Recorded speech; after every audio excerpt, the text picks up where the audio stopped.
Hi, dear listeners. It's John here. We have an amazing episode for you today, so I'm going to keep this brief.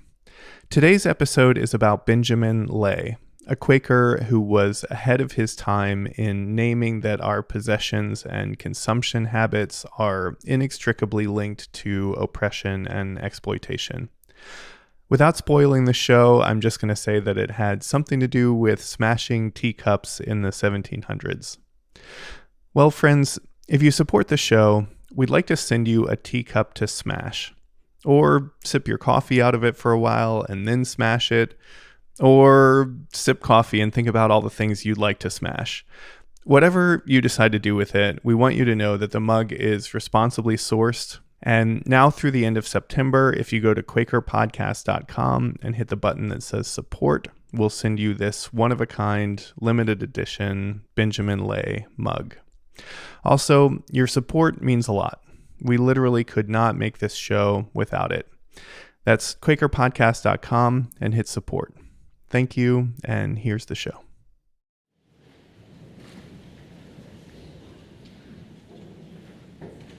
September 19th, 1738, Burlington, New Jersey. Sunlight streams through the plain glass windows of an unadorned Quaker meeting house. Men in their broad-brimmed hats, women in their bonnets. They sit on hard, unforgiving benches, waiting for the Spirit to move them. This is the Philadelphia Yearly Meeting, the most important gathering of Quakers in the colonies. The guiding principle is peace, order, a quiet inner light. But one man is not at peace. He's a little over 4 feet tall, with a hunched back, protruding chest, and legs that seemed almost too thin to support his body. His name is Benjamin Lay. To many here, he's a troublemaker, a fanatic, a thorn in the side of the community. To others, he's a prophet, a man with the courage to speak truth to power and actually live into the radical teachings of Jesus. He wears clothing that he spun and sewed himself, a protest against the products of slave labor. Today, he carries a book and a secret. He rises. The collective breath of the room catches. All eyes turn to the cloaked man standing in the aisle. He holds up the book, a symbol of truth and tradition. His voice, with disarming clarity, cracks through the silence like a whip. Oh, all you Negro masters, who are contentedly holding your fellow creatures in a state of slavery during life, well knowing the cruel sufferings those innocent captives undergo in their state of bondage, and especially you, who profess to do unto all men as ye would they should do unto you, and yet in direct opposition to every principle of reason, humanity, and religion. You are forcibly retaining your fellow men from one generation to another in a state of unconditional servitude. You might as well throw off the plain coat as I do. He throws off his great coat, revealing a military uniform underneath. A sword hangs at his side. Gasps ripple through the meeting. This is an abomination, a weapon of violence in a house of peace. But before anyone can react, he raises the book high, his voice thundering. Thus shall God shed the blood of those persons who enslave their fellow creatures. He plunges the sword deep into the book, and it bleeds. A shockingly bright crimson liquid bursts from the hollowed-out pages, splattering the white clothes and shocked faces of the friends sitting in the front rows. It looks for all the world like blood, the blood of the enslaved now staining the pristine garments of the righteous. It was a bladder filled with red pokeberry juice, hidden inside a hollowed-out book, but the message was unmistakable. This was one of the most radical, theatrical, and unforgettable acts of protest in American history, and it happened nearly 150 years before the Emancipation Proclamation. So who was this man, Benjamin Lay? the vegetarian, feminist, and fierce abolitionist who used guerrilla theater to shame the institution of slavery? And why has his story been largely forgotten?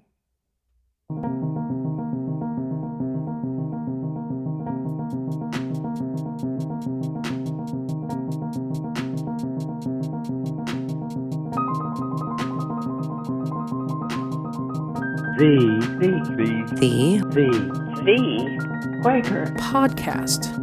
Story, spirit, sound. To truly understand the man, you have to understand his world and the many forces that shaped him. Here's historian Marcus Rediker. Benjamin Lay was born in Copford, England in 1682. He was born to a Quaker family. He was actually a third-generation Quaker. His grandparents had converted to Quakerism probably soon after 1655, when there were a number of very powerful Quakers in the area around Colchester.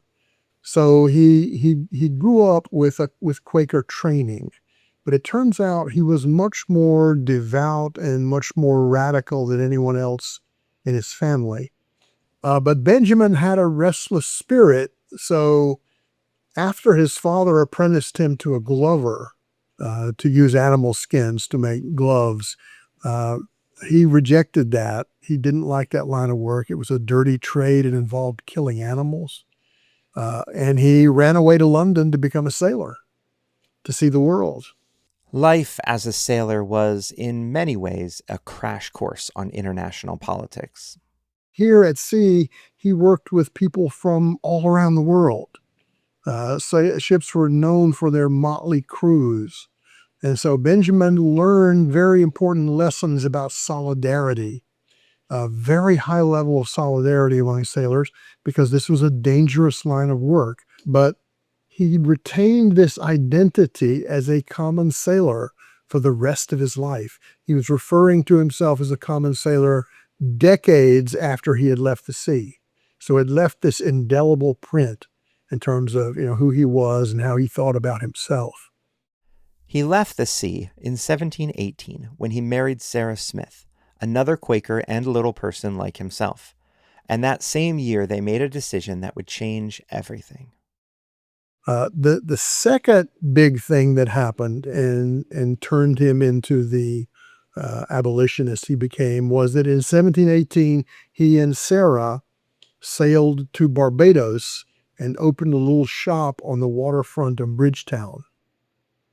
And here Benjamin came face to face with slavery in what was probably at the time the leading slave society in the world, and one of the most brutal. And the enslaved people would come into his shop, and some of them, would faint from hunger. He had this very up close reckoning with what the human consequences of slavery were. It was no longer abstract. And this, I think, had a dramatic impact that he himself says, that was the year, 1718. That's when I became an abolitionist. This experience lit a fire in him that would never go out. He saw slavery not as a necessary evil, but as a satanic poison that tainted everything it touched. He began a radical boycott of all goods produced by slave labor. This wasn't just about slavery. For Benjamin, it was a totally integrated worldview. He was not only an abolitionist, he was a feminist. He was a protector of the environment. He said, "Beware rich men who poison the earth for gain." This sounds like something that was said yesterday, not 300 years ago. He was a vegetarian and very nearly a vegan 200 years before that word was invented. So I've always said that Benjamin Lay, in his time, was the most radical person on the planet. You take all these things together, and I think it, might still be true if he were around today, because we still really haven't caught up to him.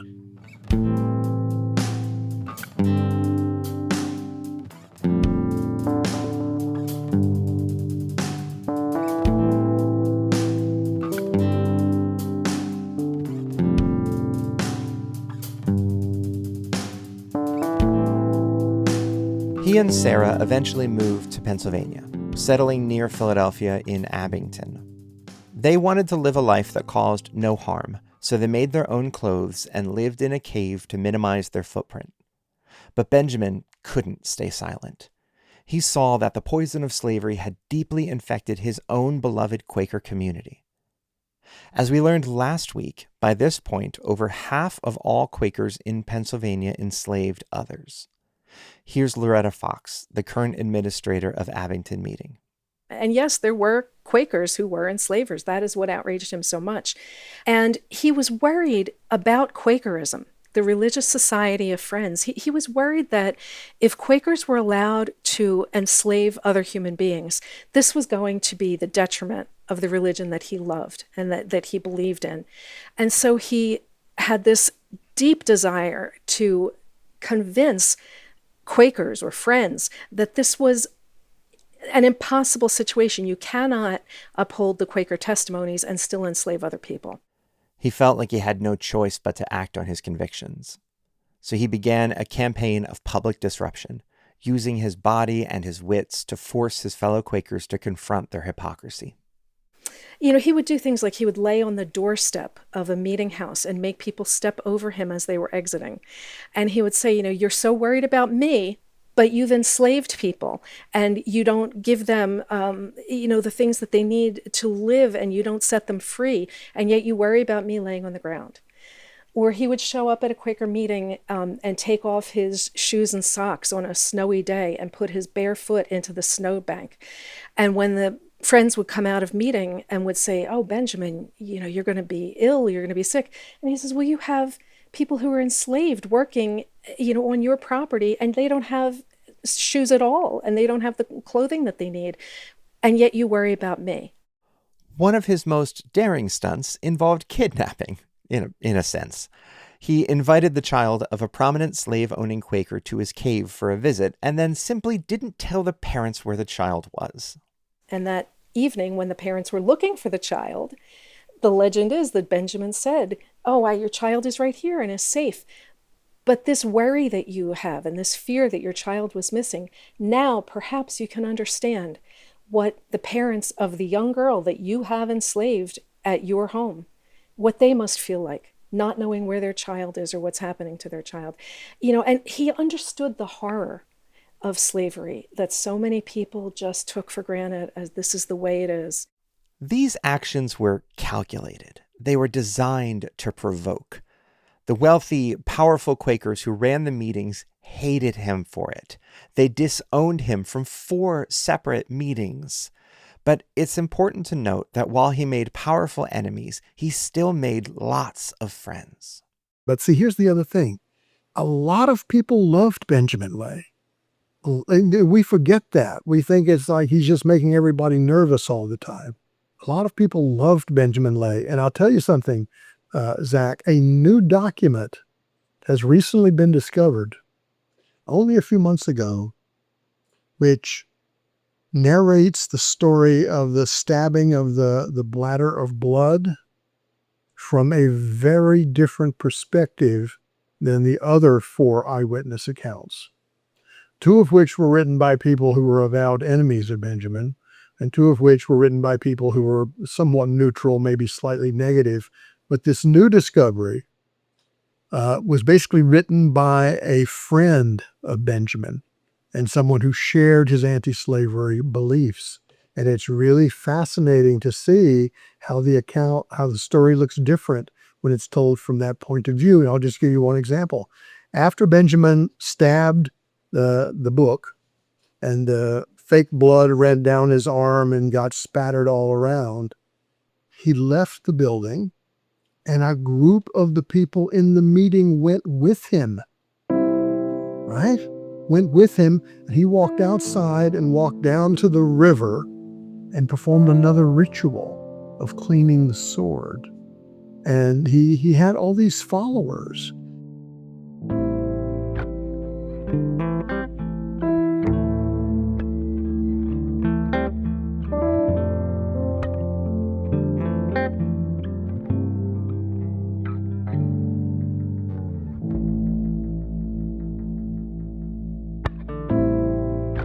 wasn't just a performer. He was an organizer, a movement builder. He was coaching people, encouraging them to find their own courage. But that doesn't mean that it was easy for him. Marcus Rediker's book is called The Fearless Benjamin Lay, but that fearlessness wasn't an absence of fear. It was the courage to act in spite of it. Mark Povinelli, the voice that you heard at the beginning of this episode, is an actor who has spent years inhabiting Lay's mind for a one-man show. He believes that Lay was often terrified.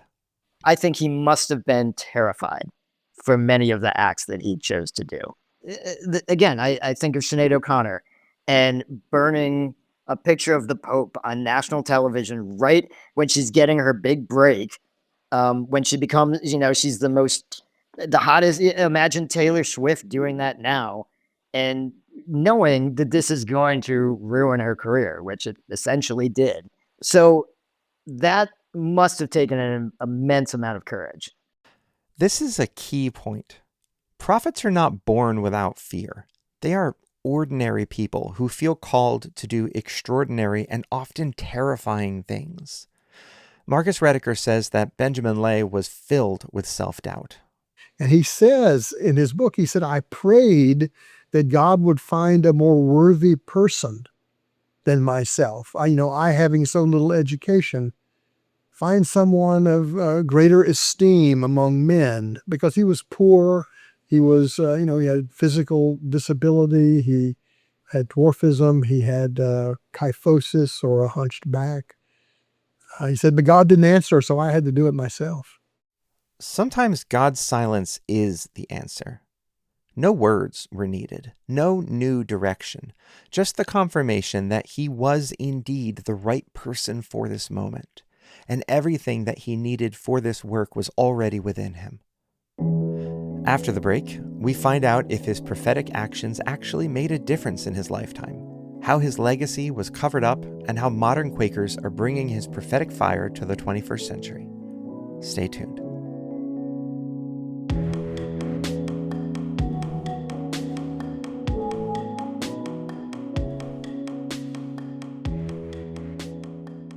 We get so many wonderful messages from people who have decided to support the podcast. But recently, I got a comment from a new supporter that really caught my eye. She said she was a new Quaker and that she found this podcast to be a helpful supplement to her in-person community. Her name is Ayana Gray, and I was so moved by her message that I invited her to chat. Turns out her journey to Quakerism is one that I think a lot of people can relate to. I was raised in the Southern Baptist tradition. I went to a Southern Baptist church in Atlanta. As I got older, I found that Baptist doctrine, and specifically Southern Baptist doctrine, just wasn't able to answer questions that I had in a satisfactory way. I felt my morals and my values shifting and not always aligning. And then that made me wonder, am I a bad Christian? Am I a bad person? And so I kept identifying as a Christian, or a spiritual Christian is what I would say, but I wasn't going to church. And at some point, I was on this journey trying to find a home, but at some points I just thought, well, maybe Christianity is not it. Maybe there's just not going to be a church that checks all the boxes for me. I was researching locally, looking at different churches, and there was always just something. It felt like I always had to compromise something, and I just would give up and come back to it. And then one day, it's funnily enough, this is a lot of people I've talked to have done this. I went on BeliefNet, I think it's .com or .org, and just took a quiz to see, what faith most aligned with my values, just kind of a last-ditch effort. And I got liberal Quaker, which I was shocked by because I had no knowledge of Quakers, of any kind of Quakers, let alone liberal Quakers. Started reading and just felt this immense relief because I wasn't having to compromise any of my values or beliefs. So I felt like all the boxes were being checked. I felt this immense relief. I went to my local meeting. Everyone was extremely welcoming and kind, and there was just this peace. I felt very at home. I felt like I had always been a Quaker and just hadn't had a word for it.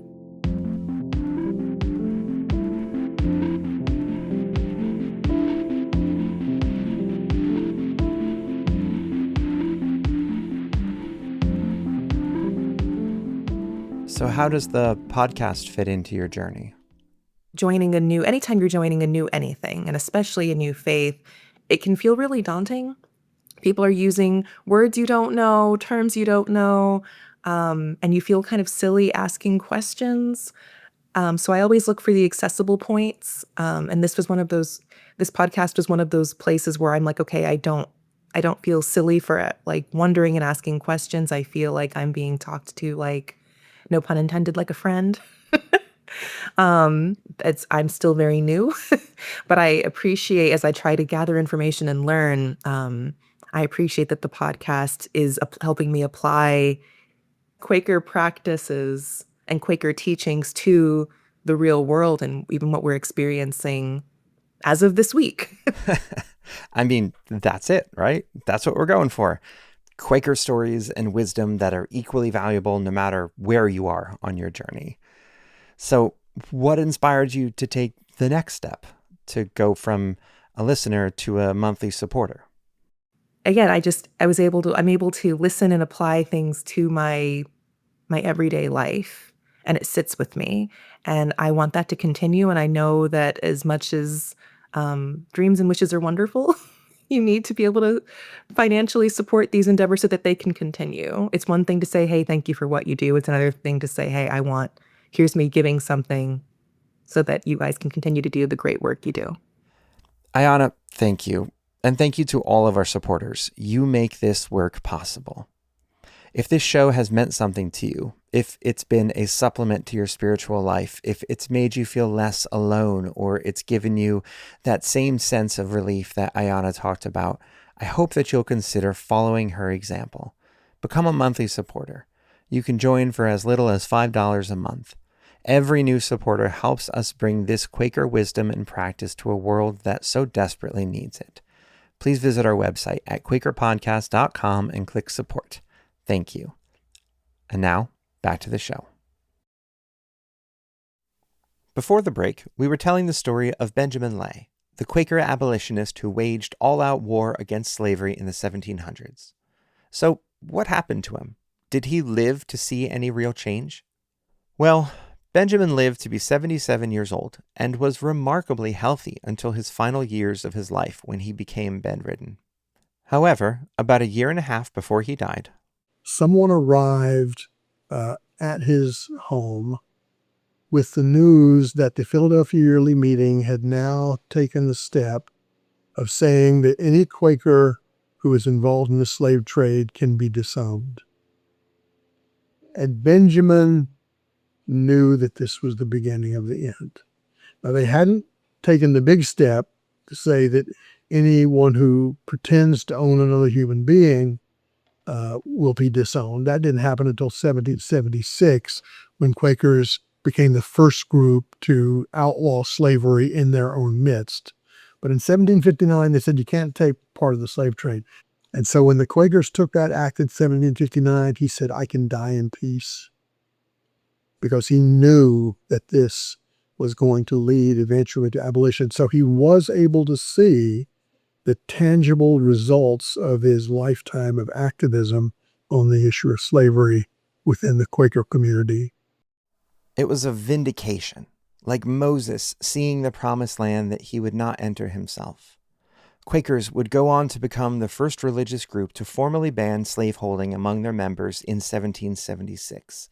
But after his death, a strange thing happened. The man who made so much noise was met with silence. History forgot Benjamin Lay.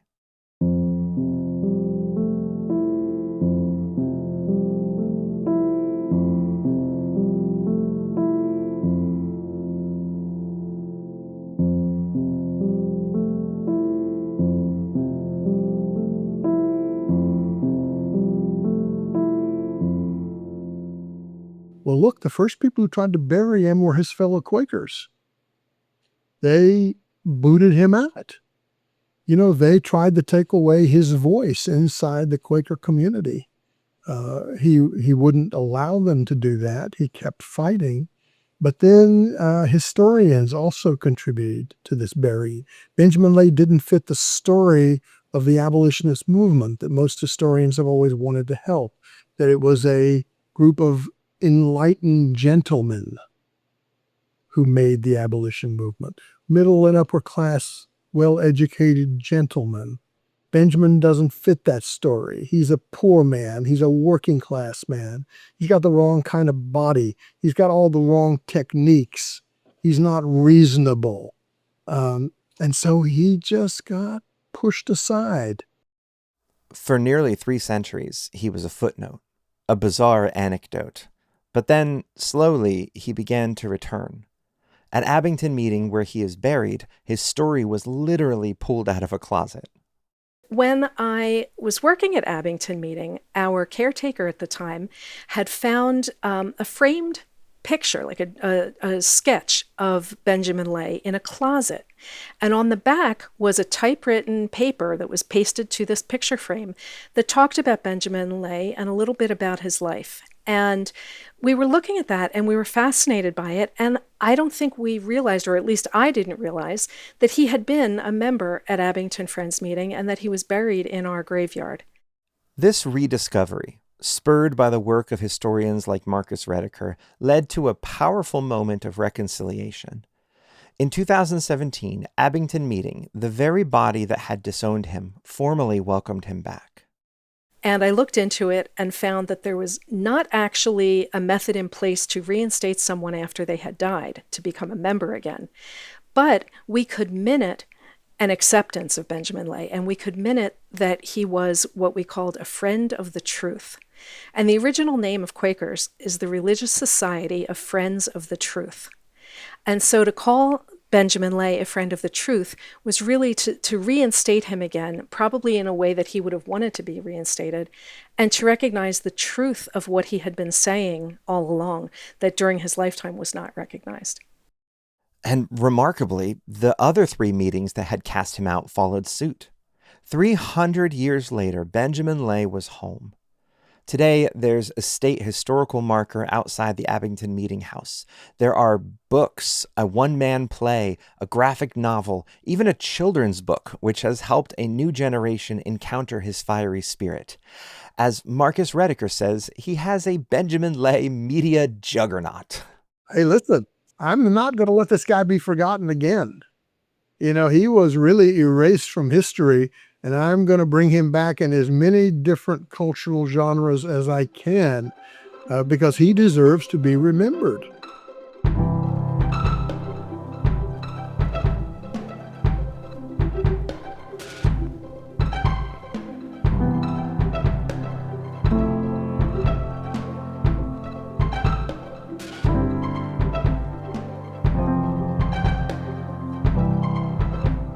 So now that he's back, what do we do with him? It's easy to look back and say, I would have been with Benjamin Lay on the right side of history, but would we have? What would a Benjamin Lay look like today, and how would we treat him? Actor Mark Povinelli has wrestled with this question. I mean, some of my original concerns was, if Benjamin Lay is here today, is he the guy that stands on the street corner in New York City with a boombox and is shouting at everyone as they pass by, and you think this man's, and nobody's listening to him, and everybody's ignoring him, and he's speaking to the wind. And that's possible, because can we today hear those messages, or do we just sideline people who are outspoken and relegate them to being insane, frankly? It's a challenge because Lay's commitment was absolute. He was, as Povinelli puts it, unconditional in his commitment. We're all conditional now, it feels like, and he just didn't feel like he was ever conditional. And that is really a challenge, to try to, again, make him feel like he is accessible. And we can justify all the time saying, I am an environmentalist and I believe in this and this and this, but I do need to fly from LA to New York. So how much of an environmentalist am I? Because I need something quickly, so I got to buy it from Amazon. And how damaging is the process of that product I bought to the environment? This is perhaps Lay's most enduring and uncomfortable legacy. He forces us to see the connections between our daily consumption and the suffering of others.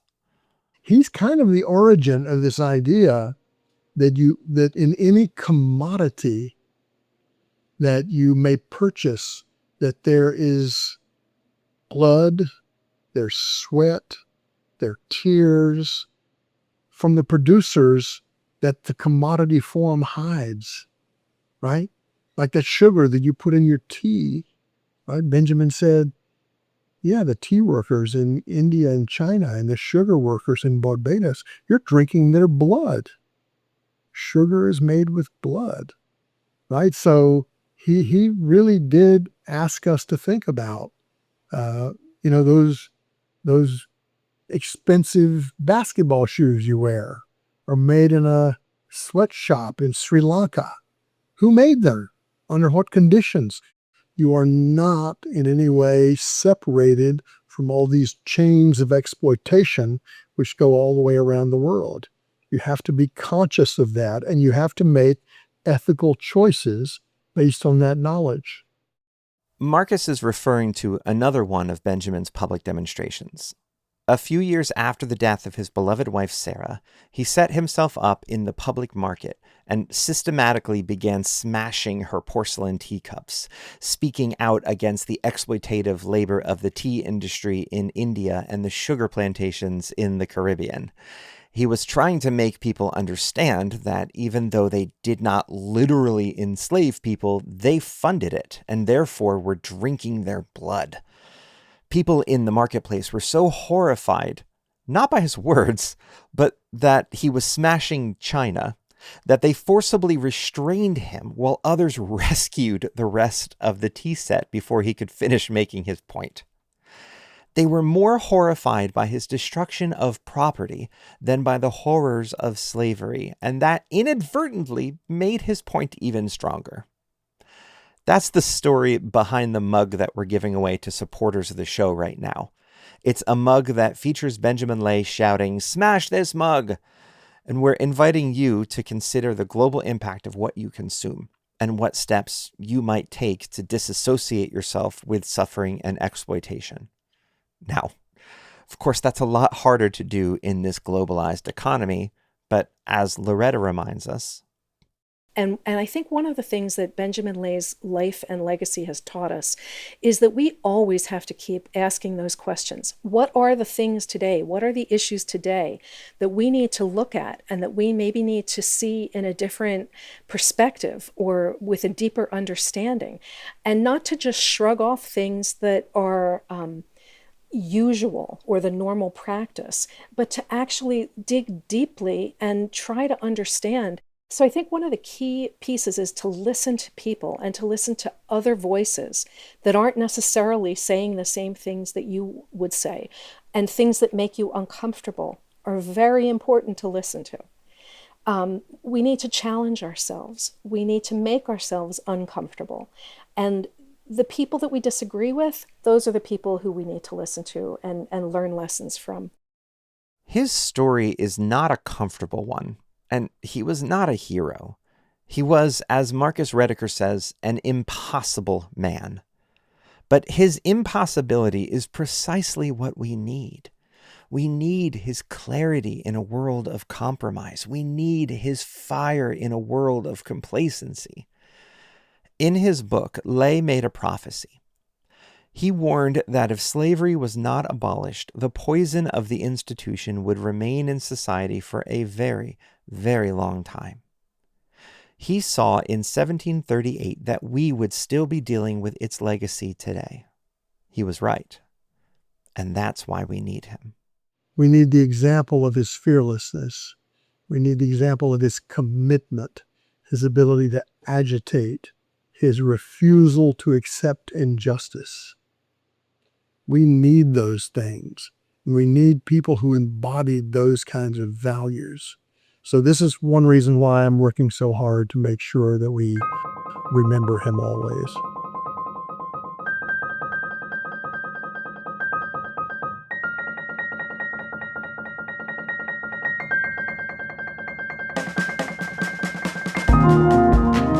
Thank you so much for listening. And thank you to today's guests, Marcus Rediker, Loretta Fox, and Mark Povinelli. For discussion questions, links to more resources, and a transcript of today's episode, make sure you check out QuakerPodcast.com. And while you're there, be sure to subscribe so you don't miss a thing. This episode was hosted, produced, and edited by me, Zach Jackson. John Watts wrote and produced the music. The Quaker Podcast is a part of The Quaker Project. We are a nonprofit Quaker media organization dedicated to giving Quakerism a platform in the 21st century. If you like what we're up to, please consider becoming a monthly supporter. You can go to QuakerPodcast.com and click the support button in the top right window. It takes less than 5 minutes, and we really appreciate it. And now, our daily Quaker message, as read by Damon Williams. William Penn, 1669. True godliness does not turn men out of the world, but enables them to live better in it, and excites their endeavors to mend it, not to hide their candle under a bushel, but to set it upon a table in a candlestick. To get Quaker wisdom in your inbox every day, go to dailyquaker.com. That's dailyquaker.com.